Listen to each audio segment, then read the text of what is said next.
Assalamualaikum warahmatullahi wabarakatuh. Perkenalkan nama saya Amalia Mulyani, NIM saya 8603096111 dari jurusan PGSD. Pada tugas yang kedua ini, saya akan menjelaskan tentang hubungan timbal balik antara filsafat ilmu dan pendidikan. Nah, yang pertama, bagaimana filsafat ilmu mengawasi dan memperkuat eksistensi, keilmiahan, serta nilai-nilai dalam ilmu pendidikan. Nah, yang pertama dengan cara menjaga keilmiahannya.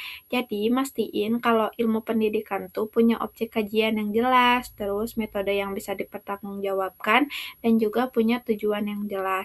Yang kedua, memastikan nilai dan manfaat. Nah, lewat aspek aksiologi, filsafat ilmu tuh bisa mastiin ilmu pendidikan punya nilai guna nyatanya. Jadi nggak cuma teori aja, tapi juga beneran bermanfaat buat manusia dan masyarakat. Yang ketiga, memperkuat eksistensi. Nah, ilmu pendidikan eksis ini sebagai disiplin ilmu mandiri karena punya landasan ontologis, epistemologis, dan aksiologis yang kokoh. Nah, yang kedua, bagaimana pendidikan yang bermakna dan bernilai turut memperkuat perkembangan filsafat ilmu. Nah, jadi pendidikan yang bermakna sama bernilai itu nggak cuma nerima hasil dari filsafat ilmu aja, tapi juga balik ngasih buat filsafat ilmu itu biar bisa lebih berkembang. Nah, contohnya dengan cara uji coba di dunia nyata, terus melahirkan pertanyaan baru, terus mendorong inovasi metode. Nah, lalu yang ketiga, mengapa filsafat ilmu dapat disebut sebagai pisau analisis, ontologi, epistemologi, aksiologi dalam membedah persoalan-persoalan pendidikan? Nah, karena mampu digunakan buat mengkaji dan membedah berbagai persoalan pendidikan secara mendalam melalui 3 pendekatan utama, yaitu dari ontologi, epistemologi, dan aksiologi. Nah, di sini ada ontologi atau apa yang dikaji. Nah, ini contohnya kayak apa itu pendidikan sebenarnya, terus ada siapa manusia yang dididik, lalu ada apa sih hakikat belajar. Nah, di sini ini tuh ngebantu kita buat ngedefinisiin objek pendidikan secara tepat. Nah, terus di sini juga ada epistemologi atau bagaimana caranya.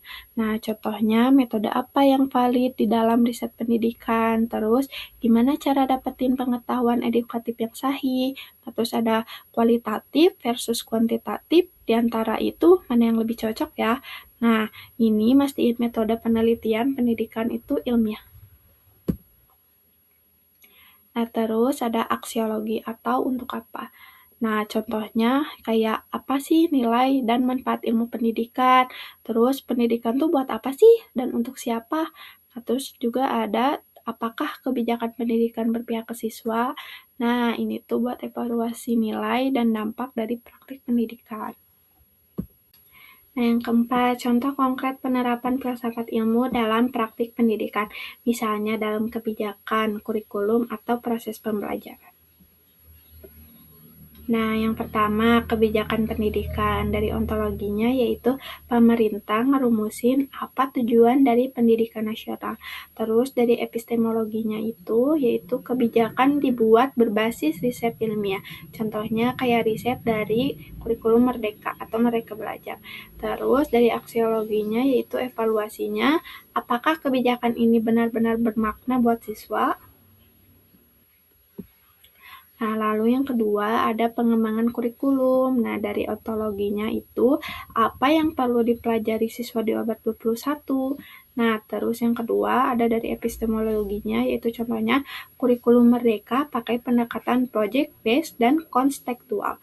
Nah, dari aksiologinya itu apakah kurikulum menghasilkan manusia yang bermoral dan kompeten?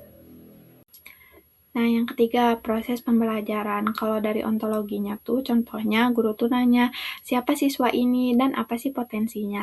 Nah, kalau dari epistemologinya tuh kayak pilih metode. Nah, kayak misalkan mau diskusi, inquiry, eksperimen, atau PBL. Nah, kalau dari aksiologinya itu, apakah pembelajaran ini membentuk karakter dan skill hidup? Terus yang keempat, ada penelitian pendidikan. Kalau dari ontologinya, contohnya itu ada apakah yang diteliti, kayak misalkan contohnya motivasi belajar siswa yang ditelitinya. Terus dari epistemologinya, yaitu pakai pendekatan kualitatif, kuantitatif, atau mixed.